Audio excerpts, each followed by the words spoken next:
Hello guys, आप सब कैसे हो। आशा करता हूं कि आप अपने स्थान पर ठीक ठाक होंगे। मैं राजवीर शर्मा फिर से स्वागत करता हूं आपके अपने YouTube channel GK by Rajveer sir पे।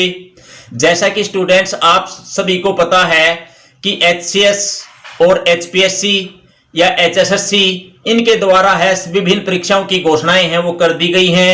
कई तो एग्जाम डेट भी फिक्स कर दी गई हैं। एग्जाम आपके होंगे, जल्द ही एग्जाम होंगे, अब तो आपको लग ही रहा होगा। तो चलिए शुरुआत करते हैं अपने यानी कि हरियाणा जीके की। आप सबको पता है कि किसी भी एग्जाम के अंदर, किसी भी यानी कि एचएसएससी के किसी भी एग्जाम के अंदर हरियाणा जीके का कितना महत्वपूर्ण रोल है, क्योंकि 1/4 हमारी हरियाणा जीके ही आने वाली है। जब हमें एक पता है कि एक लिमिट यानी कि छोटे से एरिया से हमारे पास 20 से 22 क्वेश्चंस आने वाले हैं, तो हमारे लिए बहुत ही इंपॉर्टेंट बन जाता है यह सब्जेक्ट। हम मान लो हिस्ट्री को पढ़ते हैं, ज्योग्राफी को पढ़ते हैं या इकोनॉमिक्स को पढ़ते हैं कि हो सकता है कि इसके अंदर से एक क्वेश्चन पूछा जाए, लेकिन पढ़ना हमें क्या पड़ेगा, सारा पड़ेगा। इस प्रकार इंपॉर्टेंस तो एचएसएससी में हरियाणा जीके की बन ही जाती है और बहुत ही महत्वपूर्ण रोल अदा करती है। तो हरियाणा जीके को हम बड़े बेहतरीन तरीके से अच्छे कंटेंट के साथ तैयार कर रहे हैं, जैसा कि आप लोगों ने वीडियो में देखा भी है, और बहुत ही ज्यादा सहयोग आप लोगों का उन वीडियोज के ऊपर प्राप्त हुआ है। तो चलिए करते हैं शुरुआत अपने हरियाणा जीके की। आज हम करेंगे कुरुक्षेत्र डिस्ट्रिक्ट धर्मनगरी से संबंधित जो क्वेश्चंस बनते हैं उसको हम इस वीडियोज के माध्यम से कवर करेंगे, बाकी फिर नेक्स्ट वीडियो के माध्यम से कवर करेंगे। तो करिए चलते हैं शुरुआत। बात करें कुरुक्षेत्र की, तो कुरुक्षेत्र डिस्ट्रिक्ट है, इससे बहुत सारे क्वेश्चंस हैं, अक्सर देखने को मिलते हैं अपने एग्जामों में। इसका नाम क्या था, इसके घोषणा यानी कि जिला बनाने की घोषणा कब हुई, इससे संबंधित मंदिर यानी कि कितने तीर्थ स्थल हैं, तीर्थ नगरी के नाम से क्यों जाना जाता है। तो विभिन्न प्रकार के क्वेश्चंस इससे देखने को मिल जाते हैं। इन तीर्थों के रखरखाव के लिए एक बोर्ड का गठन किया गया था, जिसके अध्यक्ष कौन होते थे, अब कौन है, ये सभी क्वेश्चंस है हम इसके अंदर देखने को यानी कि पढ़ेंगे इस वीडियो में।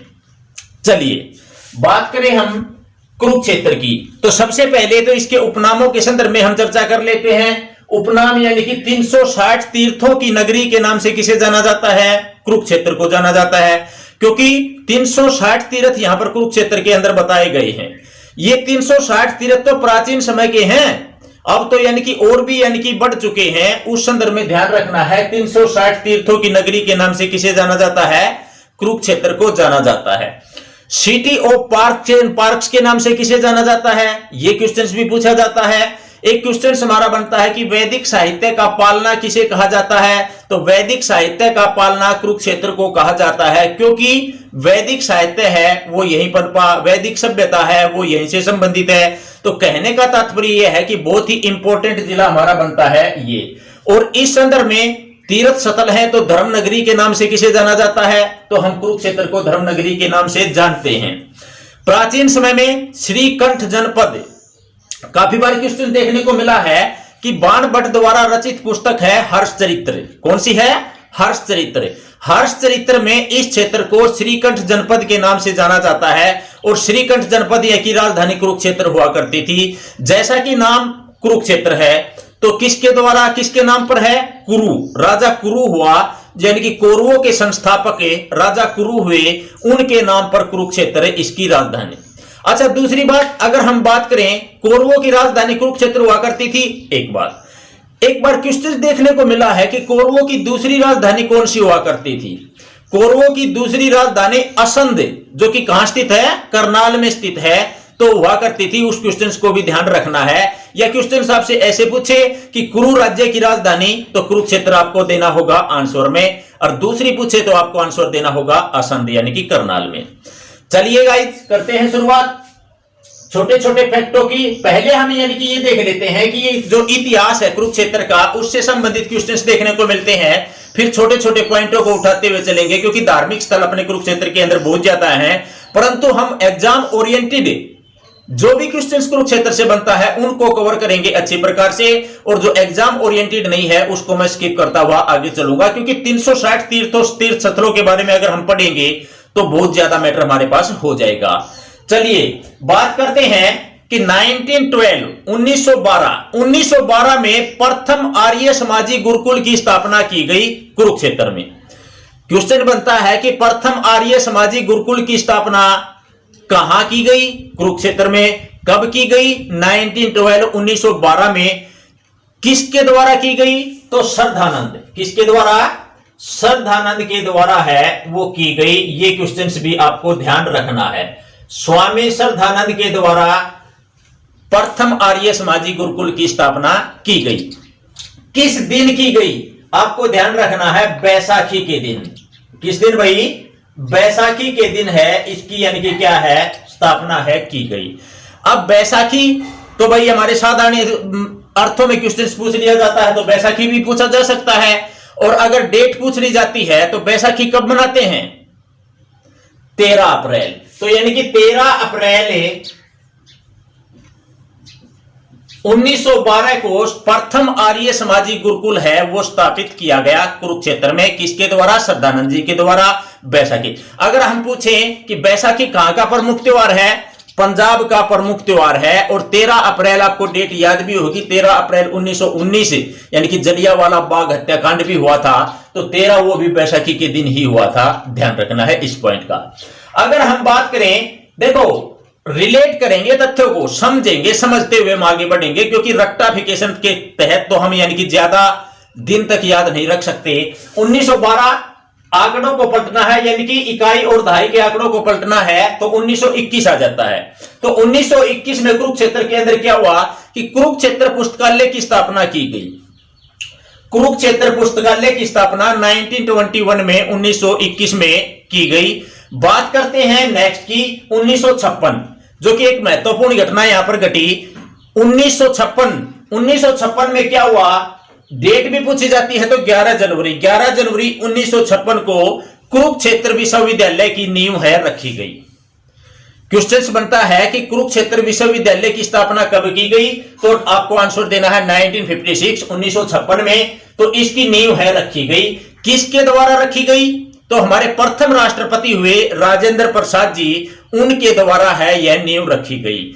चलिए कुछ और क्वेश्चंस कुरुक्षेत्र विश्वविद्यालय से बन जाते हैं, जो कि हम यहीं कवर कर लेते हैं कि प्रथम आवासीय विश्वविद्यालय कुरुक्षेत्र विश्वविद्यालय, स्थापना 1956 में। आवासीय मतलब हॉस्टल फैसिलिटीज प्रोवाइड करने वाला प्रथम आवासीय विश्वविद्यालय जिसे कहा गया, तो यही है। और इस यूनिवर्सिटी की शुरुआत है मात्र एक विभाग से हुई थी। कौन से विभाग से? संस्कृत विभाग से हुई थी। और 1959 में यहां पर क्लास शुरू हुई। किसकी भाई? संस्कृत विभाग से। बात करें कि प्रथम कैशलेस विश्वविद्यालय के नाम से किसे जाना जाता है, तो ध्यान रखना है इस क्वेश्चन का भी। तो प्रथम कैशलेस विश्वविद्यालय भी हमारा कौन सा है? कुरुक्षेत्र है, केयू है। बात करें इसके वीसी की, तो वीसी है सोमनाथ सचदेवा हैं, कुरुक्षेत्र विश्वविद्यालय के वीसी हैं। तो ये मुख्य क्वेश्चन हमारे कुरुक्षेत्र विश्वविद्यालय से बनते हैं, जिसकी स्थापना 1956 में हुई है, तो इनको आपको ध्यान रखना है। बात करें 1962 में, यानी कि 6 साल बाद 1962 में एनआईटी की स्थापना यहां पर हुई। NIT national institute of training, national institute of technology कहेंगे ट्रेनिंग की बजाय, सॉरी। तो नेशनल इंस्टीट्यूट ऑफ टेक्नोलॉजी की स्थापना यानी कि राष्ट्रीय प्रौद्योगिकी संस्थान, इसकी स्थापना है की गई कुरुक्षेत्र में। बात करें उस टाइम की जब इसकी स्थापना की गई, तो भारतवर्ष के अंदर प्रमुख 20 संस्थान हुआ करते थे, और 20 संस्थानों में से एक संस्थान हुआ करता था एनआईटी। तो ध्यान रखना है इसका। और पहले क्वेश्चन ऐसा भी बन चुका है, पहले यह एक रीजनल इंजीनियरिंग कॉलेज था। क्या था? रीजनल इंजीनियरिंग कॉलेज था, जिसे विश्वविद्यालय का दर्जा कब दिया गया? विश्वविद्यालय का दर्जा कब दिया गया? तो उसका आंसर होगा वर्ष 2002 में। तो वर्ष 2002 में इसे विश्वविद्यालय का दर्जा दिया गया। ये 2-3 क्वेश्चन हैं जो एग्जाम में पूछे जाते हैं इस फैक्ट से। बात करते हैं इसके 3 साल बाद, यानी कि 1965 की। 1965 में यहां पर कलानिधि पत्रिका, जो कि किसके द्वारा? कुरुक्षेत्र विश्वविद्यालय है, यानी कि यूनिवर्सिटी है अपनी, उसके द्वारा प्रकाशित की गई। कौन सी? कलानिधि। एक अपनी और भी पत्रिका है केयू द्वारा जो प्रकाशित है, कौन सी है? कैरियर 360। कैरियर 360 है वह पत्रिका भी कुरुक्षेत्र विश्वविद्यालय के द्वारा प्रकाशित की जाती है। इस क्वेश्चन का भी आप लोगों को ध्यान रखना है। बात करते हैं, देखो 1962 रिलेट कैसे करेंगे? भारत चाइना युद्ध है। भारत चाइना युद्ध के समय यानी कि एनआईटी की स्थापना अपने यानी कि कुरुक्षेत्र में है। 1965 में पाकिस्तान के साथ में है, उसमें यानी कि केयू द्वारा यानी कि कलानिधि पत्रिका है, यहां से प्रकाशित की गई। अगर हम बात करें 1968 में, ये बहुत ही इंपॉर्टेंट फैक्ट बनता है एचएसएससी के पॉइंट ऑफ व्यू से। 1968 में क्या किया गया कि कुरुक्षेत्र विकास बोर्ड की स्थापना की गई। कुरुक्षेत्र विकास बोर्ड की स्थापना अगर आपसे पूछा जाए क्यों की गई, आपको आंसर बता देना है कि भाई 360 तीर्थ स्थल जो कहां पर हैं, कुरुक्षेत्र में स्थित हैं, उनके रखरखाव के लिए कुरुक्षेत्र विकास बोर्ड की स्थापना की गई। और बड़े महत्वपूर्ण क्वेश्चन देखने को मिलते हैं, करते हैं डिस्कस कि कुरुक्षेत्र विकास बोर्ड के अध्यक्ष कौन हुए या कौन थे? गुलजारी लाल नंदा हैं, कुरुक्षेत्र विकास बोर्ड के अध्यक्ष थे, जिसकी स्थापना 1968 में। अगर डेट भी पूछी जाती है तो 1 अगस्त है। देखो डेट वगैरह वही इंपॉर्टेंट होंगी जो याद रखनी है हमें, तो ध्यान रखना है। इंपॉर्टेंट डेट जो भी है उनको मैं साथ साथ कवर करता हुआ चलूंगा, जो एग्जाम की दृष्टि से इंपॉर्टेंट नहीं है उनको रहने देंगे हम। तो 1 अगस्त 1968 को कुरुक्षेत्र विकास बोर्ड की स्थापना है, जिसके अध्यक्ष गुलजारी लाल नंदा थे। बात की जाए कि गुलजारी लाल नंदा अध्यक्ष पद पर कब तक रहे, तो अध्यक्ष पद पर यह रहे 1990 तक। कब तक? 1968 से 1990 तक ये अध्यक्ष पद पर रहे, यानी कि कितने साल? 22 साल। और 22 जिले भी हैं अपने, रिलेट कर लेंगे, याद हो जाएगा। तो उसके बाद इन्होंने स्वेच्छा से अपने पद से त्याग पत्र दे दिया। इन्होंने कहा देखो किसी राज्य विशेष का मैटर है और राज्य विशेष का प्रमुख ही इसका अध्यक्ष होना चाहिए, या कोई विशेष व्यक्ति है वो इसका अध्यक्ष होना चाहिए। तो प्रमुख कौन? राज्य का प्रमुख कौन? राज्यपाल। तो तब से राज्यपाल है इसके अध्यक्ष बनने शुरू हो गए 1990 से। ठीक है, तो बात करते हैं इसके उपाध्यक्ष की। तो इसके उपाध्यक्ष कौन थे? उपाध्यक्ष हमेशा कौन होता है? सीएम होता है। कौन होता है? तत्कालीन सीएम होता है। जो भी सीएम जिस टाइम पे क्वेश्चन पूछा जाता है उसी का इसका उपाध्यक्ष होगा, और जो भी यानी कि राज्यपाल इसका अध्यक्ष होगा जिस समय आपसे क्वेश्चन पूछा जाए। तो अगर हम बात करें 1990 से अध्यक्ष राज्यपाल बनना शुरू हुआ, तो प्रथम राज्यपाल अध्यक्ष पूछा जा सकता है, तो वो कौन थे? धनिक लाल मंडल थे, जो हमारे 10वें राज्यपाल हुए हैं, तो ध्यान रखना है। अब आपसे क्वेश्चन पूछ सकता है कि वर्तमान में अध्यक्ष कौन है? वर्तमान में अध्यक्ष कौन है? तो वर्तमान में राज्यपाल हमारे कौन है? तो सत्यदेव नारायण आर्य हैं, वो हमारे राज्यपाल हैं। तो अध्यक्ष भी वही हैं। कौन से नंबर के राज्यपाल हैं? 17वें नंबर के वर्तमान में राज्यपाल हैं, जो कि बिहार के राजगीर से बिलोंग करते हैं। बहुत ही अच्छी पर्सनैलिटी के धनी हैं सत्यदेव नारायण आर्य। ध्यान रखना है कि राज्यपाल किसी भी राज्य का व्यक्ति है, उस राज्य का राज्यपाल नहीं बन सकता। क्या यह संवैधानिक है? पूछा गया क्वेश्चन है। क्या यह संवैधानिक है? नहीं, संवैधानिक नहीं है। यह परंपरा प्राचीन समय से चली आ रही है, उस परंपरा को हमारे द्वारा अपनाया गया है। एक बार तो अच्छे लेवल की परीक्षा के अंदर एक क्वेश्चन पूछा गया है, क्या इस परंपरा का उल्लंघन कभी हुआ है? आप लोग भी बता सकते हो। इस परंपरा का उल्लंघन आज तक एक ही बार हुआ है, और कहां हुआ है? वेस्ट बंगाल के अंदर हुआ है। वहां पर एक धर्मवीर नाम के व्यक्ति को राज्यपाल ऐसे ही बना दिया गया था, जो कि पश्चिम बंगाल से ही बिलोंग करता था। और धर्मवीर से आपको रिलेट करना है कि हमारे प्रथम राज्यपाल भी धर्मवीर ही थे। तो वो क्वेश्चंस भी आप लोगों को ध्यान रख लेना है। चलिए आगे शुरुआत करते हैं कि भाई आधुनिक कुरुक्षेत्र है। आधुनिक कुरुक्षेत्र के वास्तुकार के रूप में किसे जाना जाता है? तो गुलजारी लाल नंदा को आधुनिक कुरुक्षेत्र का वास्तुकार कहा जाता है। तो ये हमारी कुरुक्षेत्र विकास बोर्ड से संबंधित जो बातें हैं ये बार बार पूछी जाती हैं। स्थापना कब हुई? 1 अगस्त 1968 को। 1968 को प्रथम अध्यक्ष कौन थे? गुलजारी लाल नंदा थे। कब तक रहे? 1990 तक रहे।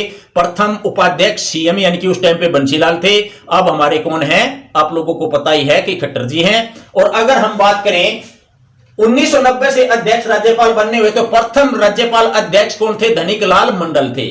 चलिए नेक्स्ट देखते हैं 1973 1973 में कुरुक्षेत्र को जिला है वो घोषित कर दिया जाता है।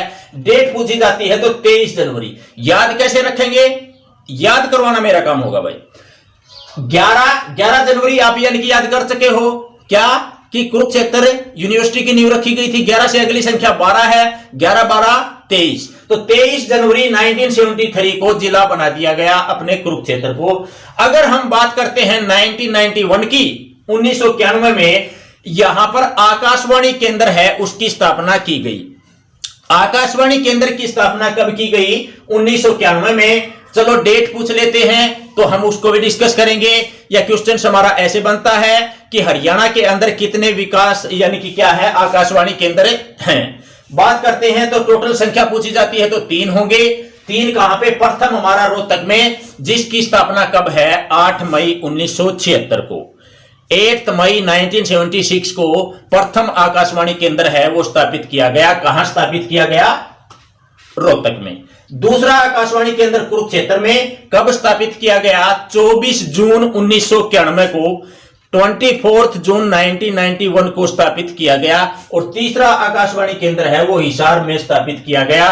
कब स्थापित किया गया?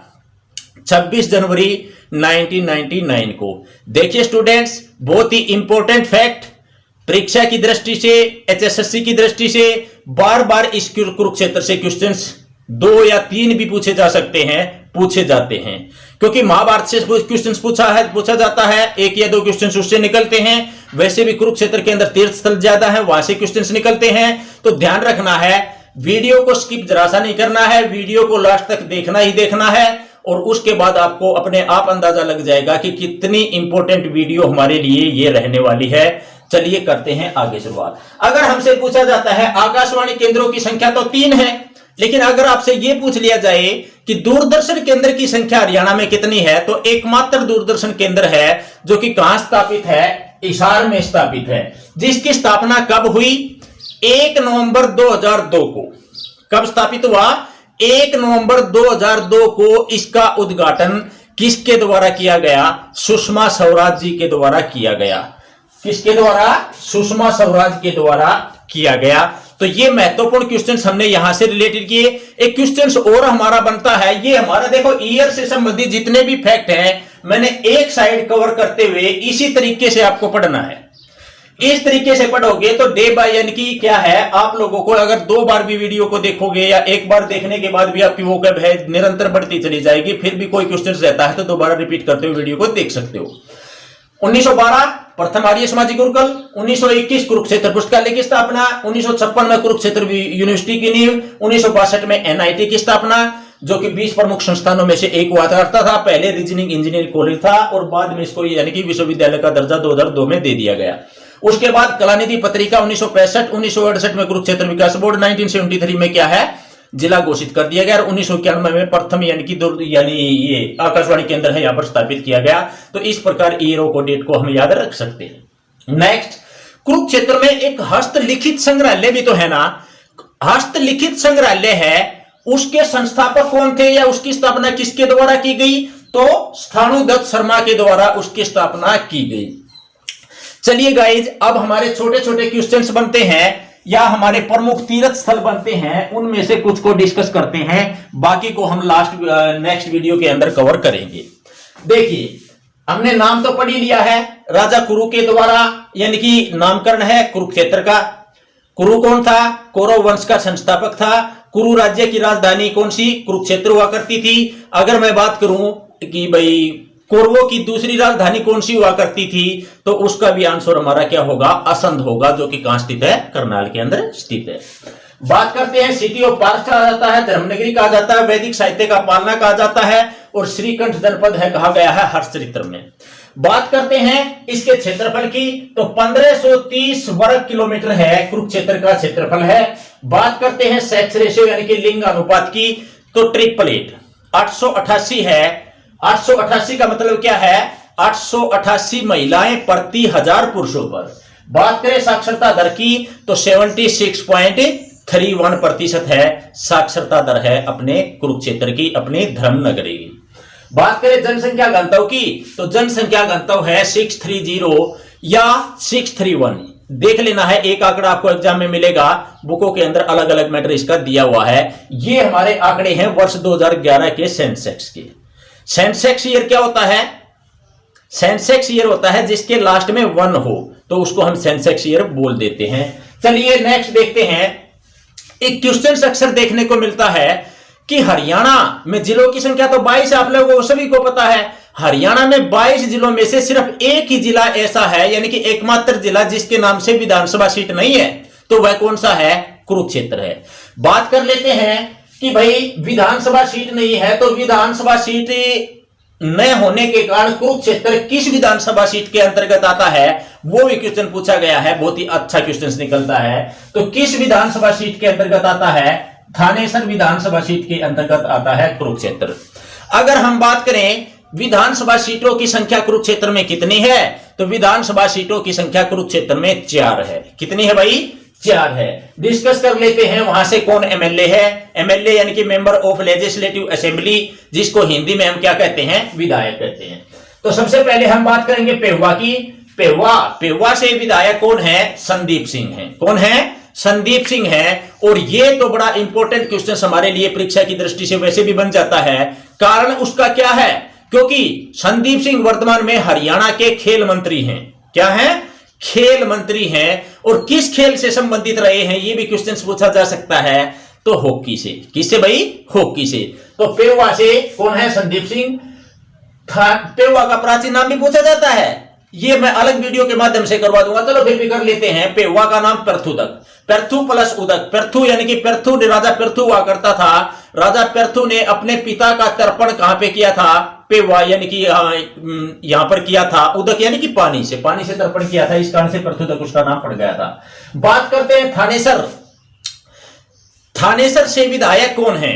थानेसर से विधायक सुधा सिंह हैं। और लाडवा से पवन सैनी है। कौन है भाई? पवन सैनी। और शाहबाद से कौन है? आप लोगों को पता होना चाहिए कि कृष्ण कुमार हैं, वो शाहबाद से विधायक। अच्छा, दूसरी बात, शाहबाद ओकी नर्सरी किसे जाना जाता है? शाहबाद को जाना जाता है, महिलाओं की। चलो बात कर लेते हैं, नेक्स्ट पॉइंट के तहत ही करेंगे इसकी बात भी।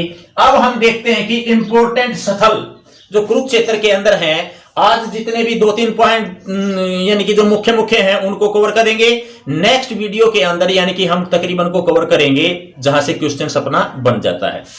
सबसे पहले बात करें हम ज्योतिसर सरोवर की। ज्योतिसर सरोवर की, तो ज्योतिसर सरोवर से क्या क्या क्वेश्चंस बनते हैं? ज्योतिसर सरोवर कहां स्थित है? कुरुक्षेत्र में स्थित है। किस नदी के तट पर स्थित है? सरस्वती नदी के तट पर स्थित है। देखिए, सरस्वती नदी फिलहाल तो विलुप्त है, आप लोगों को पता है, परंतु क्वेश्चंस तो हमारा पुराने समय से ही चलता आ रहा है, उसके अकॉर्डिंग पूछा जाता है या किस नदी के तट पर स्थित था, लेकिन है कि लैंग्वेज आती है तो सरस्वती नदी के तट पर स्थित है। बात करें यहां पर गीता का उपदेश दिया गया था। गीता का उपदेश किसने दिया था? श्री कृष्ण जी ने दिया था। किसको दिया था? अर्जुन को दिया था। किस वृक्ष के नीचे दिया था? वट वृक्ष के नीचे दिया था। वट क्या है? बरगद या पीपल? बरगद या पीपल? बरगद। तो बरगद के पेड़ के नीचे है गीता का उपदेश देने का कार्य श्री कृष्ण जी द्वारा किया गया था अर्जुन को। इस सरोवर की लंबाई 1000 × 500 फीट है। ये क्वेश्चन भी एक बार बन चुका है, इसलिए मैंने इन आंकड़ों को रख दिया है इसके अंदर, और याद रह जाएंगे। 1000 × 500 सीधा सीधा आंकड़ा है, राउंड फिगर में है, आराम से याद रह जाएगा। बात करते हैं कि ज्योतिसर सरोवर का जीर्णोद्धार या पुनरुत्थान कहा जा सकता है कि किसके द्वारा किया गया? हमें पता है कि कुरुक्षेत्र विकास बोर्ड का गठन ही इस कार्य के लिए हुआ है। तो हमारा आंसर क्या होगा? चाहे इसके बारे में पूछे, चाहे किसी और के बारे में पूछे, एक आध क्वेश्चन ऐसा बनता है जिसका जीर्णोद्धार किसी के द्वारा और करवाया गया है, उनको मैं शामिल कर लूंगा वीडियो के माध्यम से, आपको लोगों को अवगत कराते हुए नेक्स्ट बढ़ते रहेंगे। तो जीर्णोद्धार किसके द्वारा किया गया? कुरुक्षेत्र विकास बोर्ड के द्वारा किया गया, जिसकी स्थापना कब हुई थी? कमेंट में बताना है।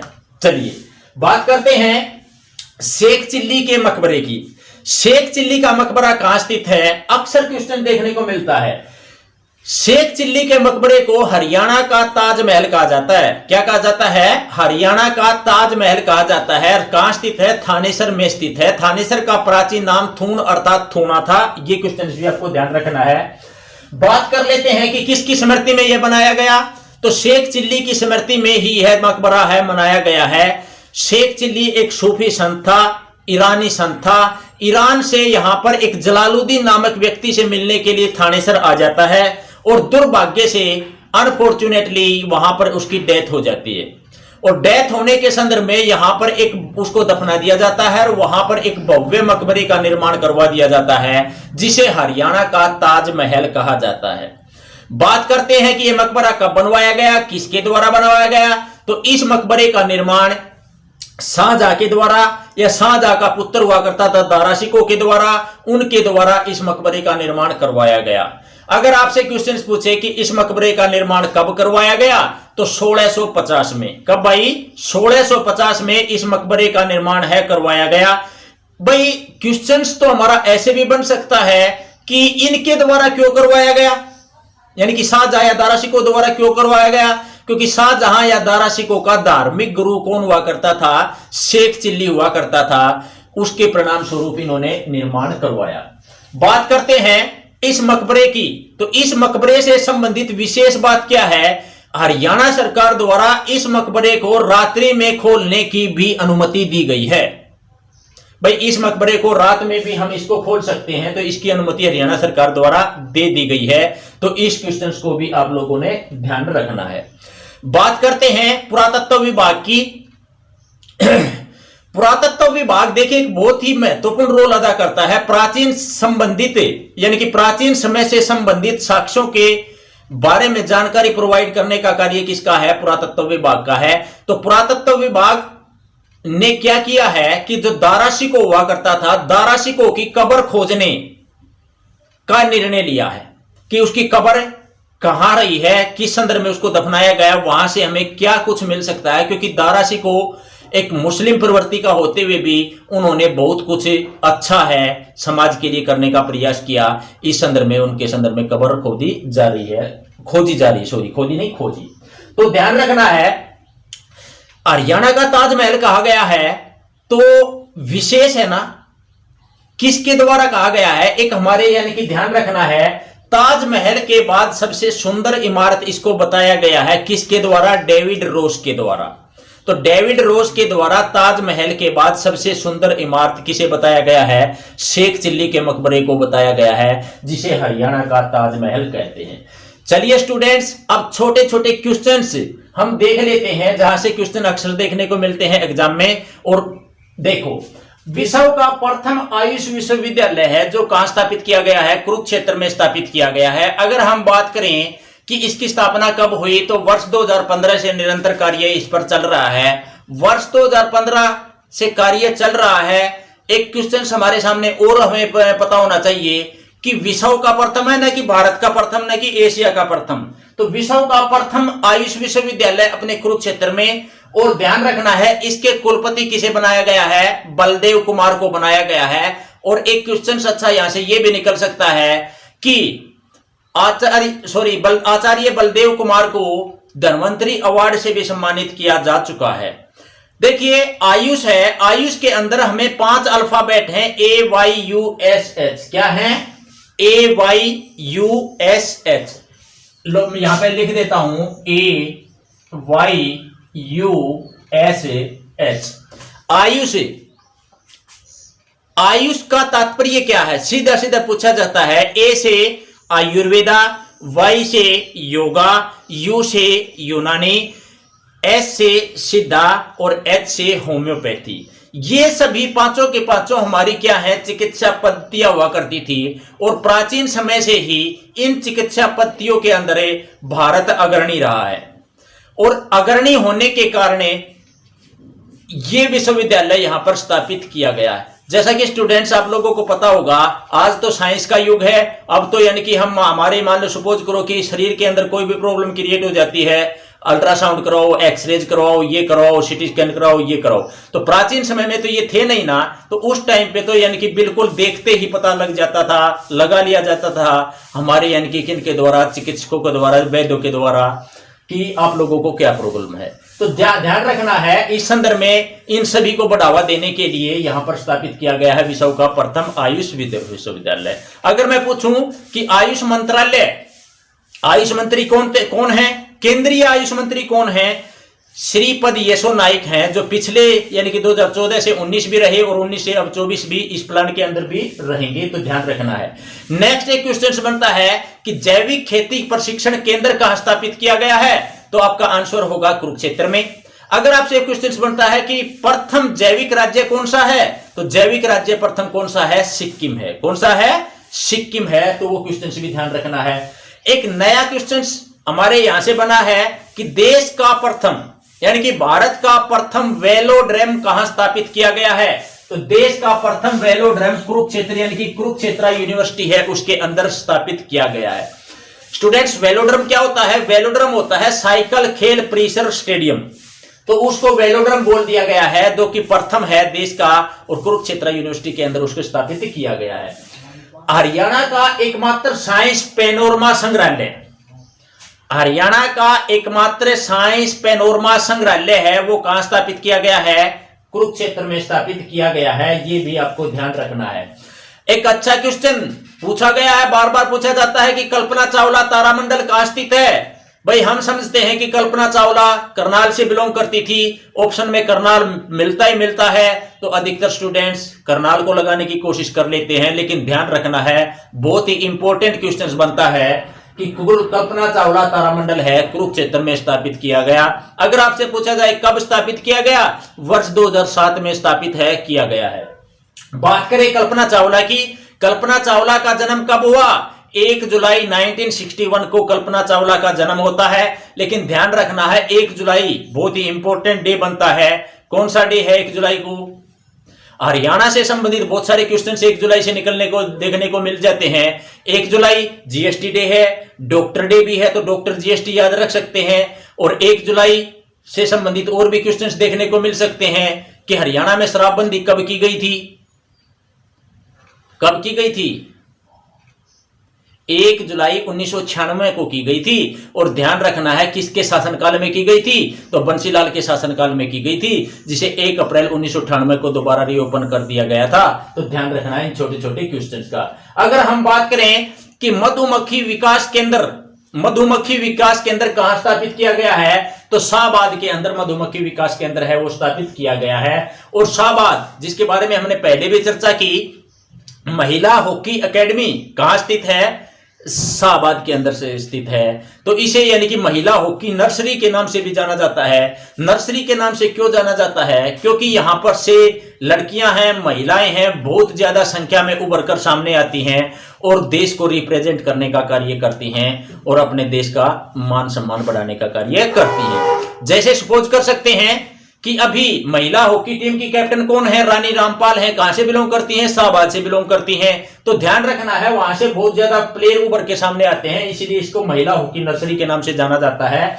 नेक्स्ट बात करते हैं, हरियाणा का दूसरा एलिवेटेड ट्रैक कुरुक्षेत्र में स्थापित किया जा रहा है। क्या बताया? हरियाणा का दूसरा एलिवेटेड ट्रैक कुरुक्षेत्र में स्थापित किया जा रहा है। प्रथम कहां स्थापित किया गया? रोहतक में स्थापित किया गया। एलिवेटेड ट्रैक का मतलब क्या है? ऊपरगामी, यानी कि ऊपर ही, जैसे हमारी मेट्रो के पिलर आपने देखे हैं, मेट्रो हमारे ऊपर से यानी कि गुजर रही है, तो यानी कि ऊपर से ऊपर जाने वाला, उसको एलिवेटेड ट्रैक का नाम दे दिया गया। ध्यान रखना है इस पॉइंट का भी। अभी क्वेश्चन पूछा गया था कि हरियाणा का सबसे छोटा वन्य जीव अभ्यारण्य कौन सा है। वैसे तो वन्य जीव अभ्यारण्य से संबंधित जो वीडियो है उसके अंदर हम इसको अच्छी तरह से कवर कर पाएंगे, वहां से यानी कि देख लेना आपको। तो हरियाणा का सबसे छोटा वन्य जीव अभ्यारण्य हमारा छिलछिला वन्य जीव अभ्यारण्य है, जो कि सिर्फ और सिर्फ कितने एकड़ में है? 71 एकड़ में स्थापित है। कितने एकड़ में? 71 एकड़ में स्थापित है, जो कि सबसे छोटा वन्य जीव अभ्यारण्य है। याद कैसे करेंगे भाई? कुरुक्षेत्र है, कुरुक्षेत्र के अंदर युद्ध हुआ महाभारत का युद्ध कुरुक्षेत्र में। तो महाभारत के युद्ध में जो सैनिक हैं, छिलने छिलाने यानी कि कटने यानी कि कार्य हुआ ना, तो छिलछिला, तो छिलने से संबंधित याद आ जाएगा आपको कौन सा? कुरुक्षेत्र में है। बात करते हैं महाभारत के युद्ध की, तो महाभारत का युद्ध कितने दिन चला था? 18 दिन चला था। और 18 दिन एक और क्वेश्चन बन जाता है कि महाभारत युद्ध जीतने की खुशी में यहां पर युधिष्ठिर द्वारा एक कुएं का निर्माण करवाया गया, जिसे किस नाम से जाना जाता है? चंद्रकूप नामक कुएं के नाम से जाना जाता है। तो स्टूडेंट्स, आज हम वीडियो को यहीं यानी कि स्टॉप करते हैं। नेक्स्ट वीडियो के अंदर और बहुत सारे महत्वपूर्ण क्वेश्चन हैं, महत्वपूर्ण तीर्थ स्थल हैं, उनको कवर करेंगे। आशा करता हूं कि वीडियो आप लोगों को बड़ी अच्छी लगी होगी, और वीडियो को लास्ट तक देखते रहने के लिए आप लोगों का धन्यवाद है। और अपने स्टडी सर्कल में फ्रेंड सर्कल में अपनी वीडियो को, अपने चैनल को शेयर करना है और अपने चैनल को सब्सक्राइब करना है। जो स्टूडेंट्स अपने चैनल पे नए जुड़े हैं तो उनको चैनल पे विजिट जरूर करना है, जिसका नाम क्या है, जीके बाई राजवीर सर है। अगर आपको कंटेंट में दम लगे तो अपने वीडियो को क्या करना है, लाइक करना है, शेयर करना है और अपने चैनल को सब्सक्राइब करना है। तो मिलते हैं नेक्स्ट वीडियो में। जय हिंद, जय भारत, जय हरियाणा।